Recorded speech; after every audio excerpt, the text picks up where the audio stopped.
Nuestra salud, listos y preparados para hablar con el doctor José Guzmán, gastroenterólogo, endoscopista, y con él, cómo prevenir las diarreas y las infecciones intestinales. Doc, bienvenido.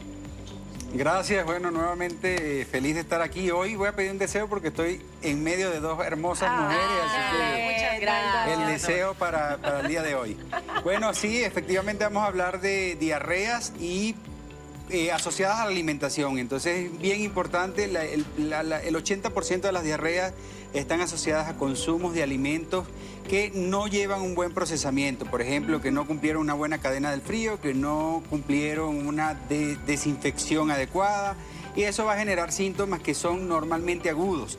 Por ejemplo, podemos tener síntomas asociados inmediatamente después de la ingesta, que es vómitos, distensión abdominal, esa sensación de llenura o empache, como le dicen normalmente los pacientes. Y después vamos a tener la aparición de la diarrea. Entonces eso quiere decir que hicimos una duodenitis reactiva secundaria a un consumo de alimento que no tuvo el procesamiento adecuado. Sígalo. Y lo de la diarrea crónica es un proceso que no es agudo. Es un paciente que más bien viene manifestando sintomatología o clínica de evacuaciones líquidas con frecuencia. Es decir, en una semana puedo tener todos los días, 3 días y se prolonga por más de 21 días. Entonces eso es importante diferenciar cuándo es agudo y cuándo es crónico, cuándo estamos sufriendo de diarreas con mucha frecuencia. Ahora, Doc, en los dos casos es importante acudir donde el especialista, porque ¿qué sucede si, claro, me pasa lo que usted mencionaba, ¿no? Tal vez siento como ese empacho, ese dolor un poquito en el estómago, estoy con soltura, estoy vomitando, me hidrato un poco. Puede ser que al siguiente día me levante y esté mucho mejor y no necesite nada más, o siempre es recomendable cuando existe diarrea y vómito asistir donde el especialista.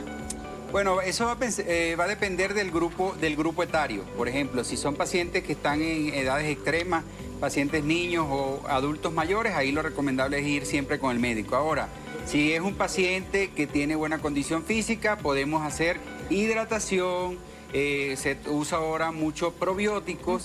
Sin embargo, si esto se prolonga por más de 3 días y se asocian síntomas como fiebre, malestar general, indiscutiblemente hay que ir con el especialista porque probablemente necesitas una medicación más profunda. Doctor, hay muchos casos en los cuales una gripe o una influenza o alguna enfermedad viral provoca también diarreas. ¿Esto pasa con frecuencia o es algo que puede ser producto de la infección? Eso lo vimos muchísimo en el COVID. El COVID tenía como manifestación clínica en principio evacuaciones líquidas. ¿Qué pasa?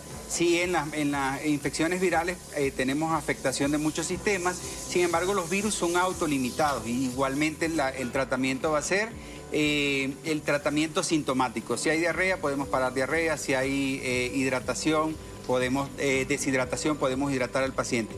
Si esto se prolonga por más de 3 días, ahí tenemos que consultar con el médico especialista. Tenemos ya preguntas de nuestros amigos televidentes y dice, mi bebé está malito del estómago, ya le llevé al médico, pero me quedó la duda de qué alimentos no le puedo dar hasta que se mejore. Por ejemplo, el canguil podría hacerle mal, mi pequeño tiene 1 año y medio y solo me recetaron el probiótico.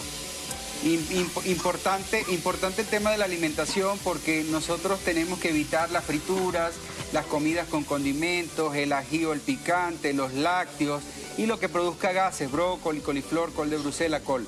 Entonces, ¿qué pasa cuando hacemos esto?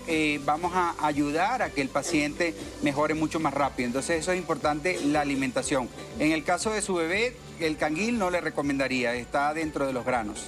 Ahora, doctor, ¿qué pasa cuando los días, la diarrea es frecuente? Y otra, ¿cuándo nosotros debemos tener alerta para que se produzca una deshidratación? Porque pasa mucho en los niños, que nosotros decimos, ya va a pasar, pasan 2 días y cuando nos damos cuenta ha llegado a una deshidratación. Sí, siempre es aconsejable por cada episodio de evacuación dar hidratación. Entonces en los niños se manejan por supuesto por su peso. En los adultos tratamos de que sea una taza o un vaso por cada evacuación o vómito de suero oral. Y eso es importantísimo para prevenir la deshidratación.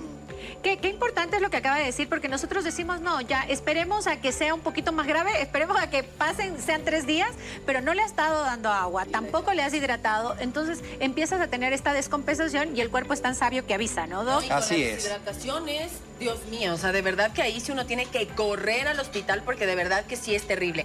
Aquí tenemos preguntas de nuestros amigos televidentes. Buenos días. Mi hija, al contrario, es súper estreñida y hace popó en bolitas. ¿Qué pasa cuando es, exacto, todo lo contrario, Doc, y no se tiene diarrea, sino es complicado poder evacuar? Eso sí es importante. Ya hablamos de estreñimiento cuando el patrón de estreñimiento lo consideramos cuando hay evacuaciones duras asociadas a dolor. Entonces, y por supuesto la característica de las heces, como bien nos dice nuestra televidente, es importante, ahí estamos hablando de un estreñimiento. Modificamos hábitos de alimentación, dieta rica en fibra, aumentamos la hidratación, tomar más líquido y por supuesto algún tipo de actividad física, que al menos 30 o 40 minutos diarios de alguna actividad física, que eso activa el intestino, el movimiento intestinal y va a favorecer a las evacuaciones. Si no hay mejoría, medicación. Pero, Doc, por ejemplo, o sea, ¿puede pasar con algún problema alimentario esto de hacer bolitas? ¿Falta de fibra? Falta de fibra normalmente, sí. Y falta de hidratación Líquido. es lo que está asociado a estreñimiento. Perfecto. Tenemos más preguntas de nuestros amigos televidentes y dice, bueno, en pocos minutos vamos a responder, así que si usted tiene más preguntas respecto al tema que estamos tratando el día de hoy, nos la hace llegar, le vamos a dar un tiempito mientras vamos a la sazón de mi querido gordito y después regresamos nuevamente a este espacio para hacer todas estas preguntas al especialista. Doc, usted de aquí no se puede mover. Continuamos Aquí con queda, más, aquí nos Gordillo. Bebé, mira esta maravilla, cómo está ese concentrado de maní, ¿no? Con esos fritos.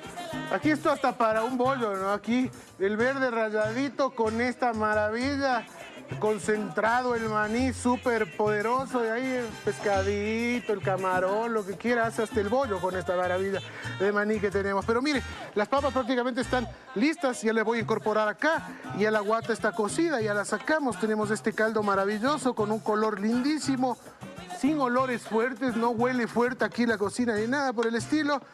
Y ya voy a ir incorporando, nada más le puse un poquito de orégano también, mire, lindo. Y a picar la guata, a ir incorporando las papas y todo lo que usted necesita. Acá está la guata, venga mi querido Parreñi. Mire, vamos esto acá y a picar la guata nada más. ¿Listo?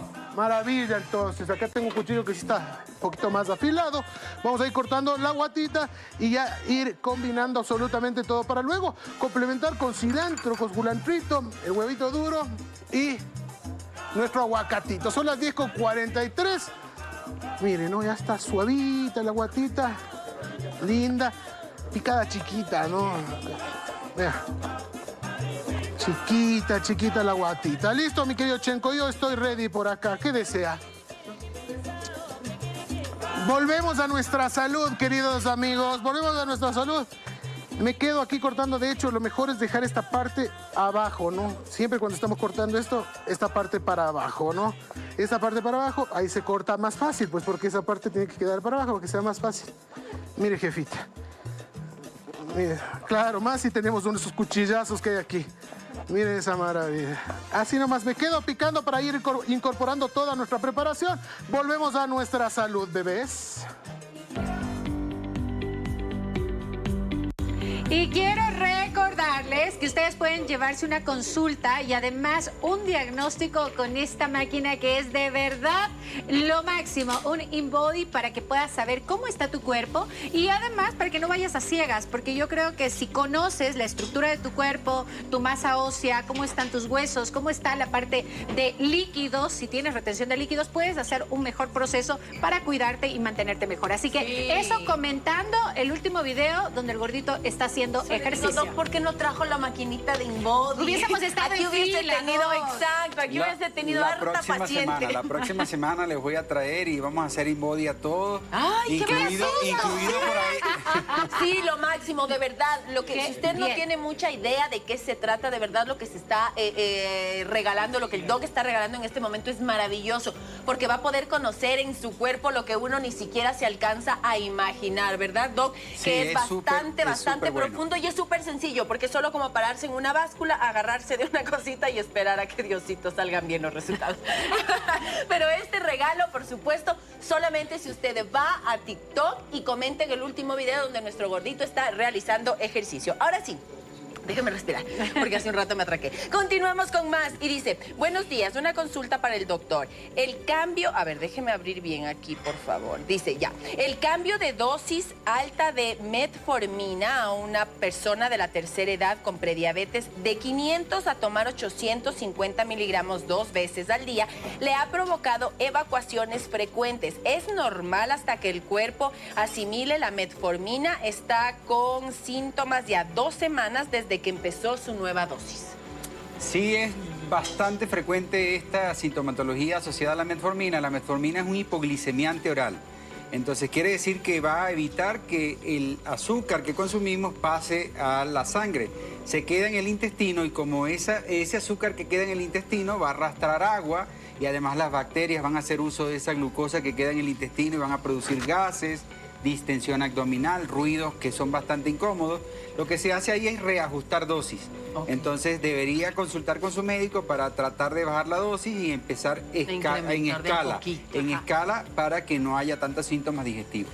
Doctor, algo que nos preguntamos mucho y es el tipo de alimentación. ¿Cómo debería ser nuestra alimentación? Para tener la fibra correcta, para que podamos controlar estas evacuaciones que pueden ser muy líquidas y que nos pueden llevar a la deshidratación.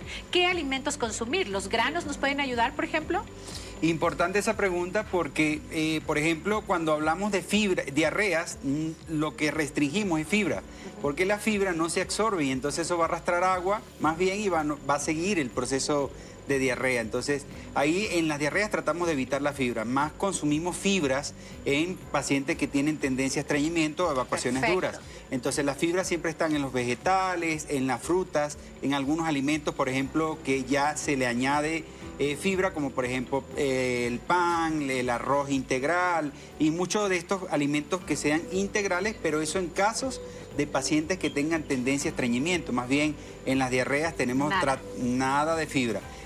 Consumimos arroz, es muy bueno, arroz tostado. Consumimos manzana roja, es muy bueno para prevenir diarrea. Y el banano también es muy bueno para prevenir diarrea. Mira, lo que te dirían todo lo contrario, ¿no? Porque te dicen, no comas banano porque eso te va a mandar al baño. Pues no, miren que no sabemos muchas veces de esta clase de cositas. Buenos días, chicos.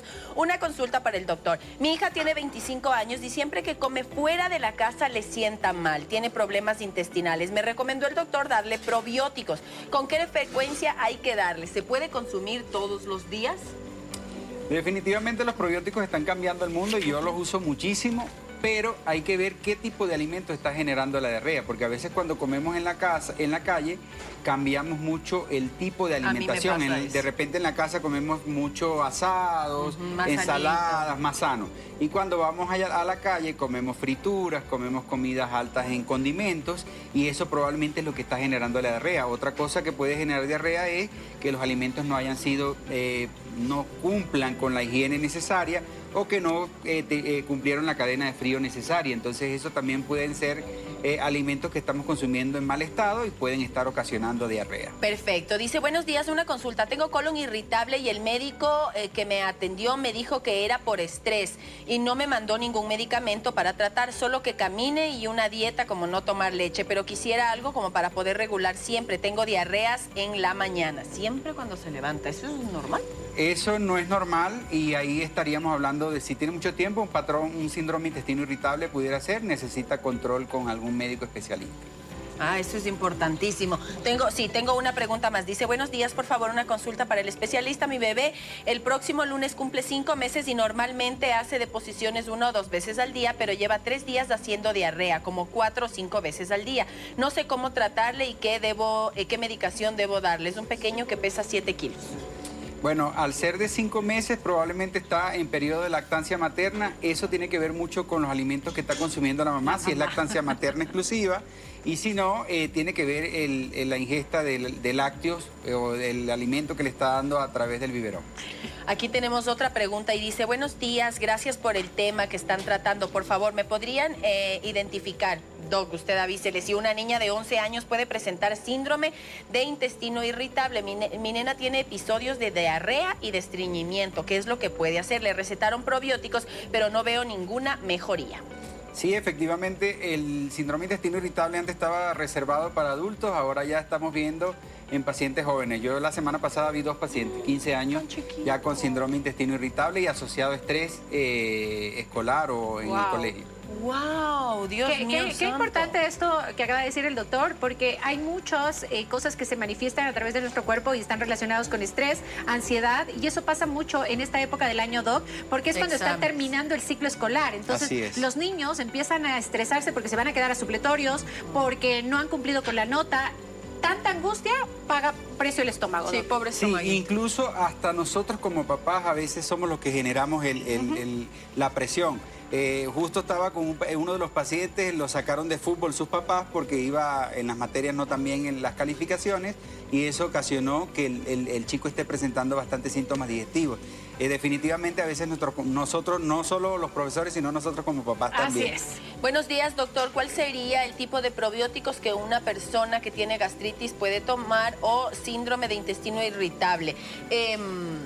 Bueno, Doc, la pregunta, yo le hago la mía. Ahora, antes teníamos un probiótico que usábamos muchísimo para todo, ya ahora tenemos clasificación de probióticos y unos están destinados a gastritis y otros están destinados a síndrome de intestino irritable y va a depender si tienes diarrea o estreñimiento, cuál probiótico se va a utilizar. Entonces te recomiendo que ahí sí consultes con un especialista. Sí, súper importante. Hola, buenos días. ¿Cuándo se puede restablecer la alimentación normal después de una infección? Es decir, mi pequeño consume mucha leche, pero al estar enfermo de su barriguita no le he dado nada de lácteos. ¿Cuándo puede volver a comer normalmente? Siempre recomendamos una dieta sana, no una dieta tan restrictiva los primeros 5 a 7 días porque el sistema digestivo está sensible y puede reaccionar incluso a alimentos que nunca te han generado molestia. Entonces, de 5 a 7 días y después de eso retomar tu alimentación normal. Perfecto, Doc. Muchísimas gracias por haber resuelto todas las preguntas de nuestros amigos televidentes. Nos encanta siempre tenerla aquí. Recordarles que tenemos un InBody con el Doc, súper sencillo. Usted tiene que ir a TikTok, solamente tiene que comentar en el último video donde nuestro querido gordito está haciendo ejercicio y va a ver, no se imagina todo lo que el InBody le puede decir sobre su cuerpo. Muchas veces decimos, no, yo creo que estoy bien, y ahí le dicen, no, está baja de masa muscular, hacer un poquito más de ejercicio de masa muscular, le falta hidratación, de verdad que es algo completísimo para nuestro cuerpo. El doctor José Guzmán nos acompañó el día de hoy, gastroenterólogo endoscopista, para hablar precisamente de estos problemas alimentarios. Gracias, Doc, por haber estado junto a nosotros. Nos vamos a una pausa comercial. Aproveche esta pausa para ir a nuestra cuenta de TikTok y comentar si se quiere ganar ese InBody. Ya regresamos.